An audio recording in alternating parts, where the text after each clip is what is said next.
I'm here with Manuel from Salvador Machinery, and today we're going to talk about the Salvador SuperPush 200 Classic.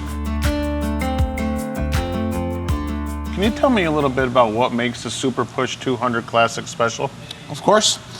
SuperPush 200 Classic is a new version of our well-known SuperPush 200 brand. It's a machine that we developed in order to keep an interesting price point, but without giving up on any of the famous features that our machines are famous for. For example, it's a machine with full optimization capability. That means it does not only optimize by length, but it retains the same defecting and grading features that we have on the other version of SuperPush 200. It still maintains the same inclination, which you may have noticed. It's a 30 degrees inclination that makes loading very easy, as we let gravity do a little bit of work for us. With the 30-degree gravity, it allows everything to stay against the fence for the pusher arm to come back and keep everything straight and get a good quality square cut, yes? Absolutely. The pusher, you may have noticed, is a lifting pusher. So it has the ability of lifting, going over the board just for the necessary amount of space, and it has the ability of going down when the board is ended. By that time, the pusher will already have read both the length and the presence of the markings, which are made with this fluorescent crayon, and at that point, the pusher will start doing his job, bringing the board to the cutting unit. I see. So with the crayon marking, are we able to not only mark our defects, but are we also able to have different grade qualities? Absolutely. Just like in all the other versions of our machine, you can use the crayon to highlight a single defect, like a knot, just by making 2 marks, or you can highlight longer portion of the board to be of second quality, for example, just by making 2 close marks, and cut different lengths from a different sub-cut list of quality 2, 3, 4, up to 5. 5 marks, 5th quality. I see. So I noticed there's quite a long Infeed system here. This is a 12-footer, I believe, that we're looking at today. Yes, sir. Are there larger available? Yes, up to 20 feet. Up to 20 feet, okay. And with the 30-degree incline, I also noticed there's quite a large pusher plate. Am I also to do a stack cut? Oh, yeah, you can load multiple pieces on top of each other. Of course, without the feature of the marking, without defecting. But yeah, you can absolutely do it. Yeah, of course. So by stacking, we take away the ability naturally to read the crayon marks through multiple layers of boards, of course.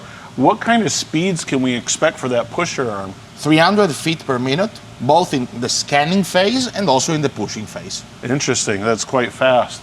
So your throughput is quite phenomenal, especially when you're stacking, I imagine. Absolutely. Without the need for defecting, of course, as you said. Imagine multiplying 1 cut per 4. So, yeah, for sure. Quadruple your throughput. Oh, yeah. So simply put, do we enter our cut list in here and what we want to achieve, and how extensive could that really be? How many? Each program, well, the machine is operated with a standard computer on Windows operating system. It can store hundreds of thousands of cut lists, and for each cut list, you can input up to 500 lengths. 500 lengths, I see. So in the optimization part of the program, can you tell me a little bit about how that works? Yeah, the optimization can happen with 3 main logics. Longer length gets cut first, so automatic priority to longer length. Or if you look at here, you have the value column and the priority column for each of the lengths that you want to cut. That allows you to assign a priority, like in a scale of 1 to 10 or 1 to 30, how many lengths you are. So the machine will try and give priority, will try to cut first the lengths that have the highest priority value. I see. So trying to follow your will. Otherwise, you can also input a value which you can think of as the cost of each part.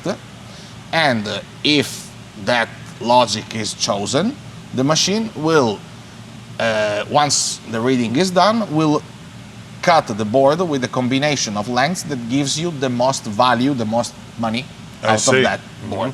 So the theme here is maximize yield, minimize waste, of course. Absolutely. By prioritizing those longer lengths and those higher value lengths first, giving us that minimal waste in the end. Tell me a little bit about the outfeed that we're seeing here. I see that there's just a table. Can you tell me a little bit about what we're looking at? Yes.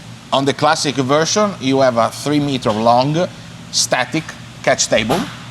This is, for containing the cost, but without, again, giving up on any feature of the machine. I see. And it looks like it's the same 30-degree incline on the outfeed, matching the infeed portion. So it's pretty easy to remove material for an operator to keep things collected and remove pretty easily. That's the purpose. Yes. Understood. Could you show me a little bit and talk a little bit about what's inside the machine in terms of the functionality of what we're seeing? Absolutely.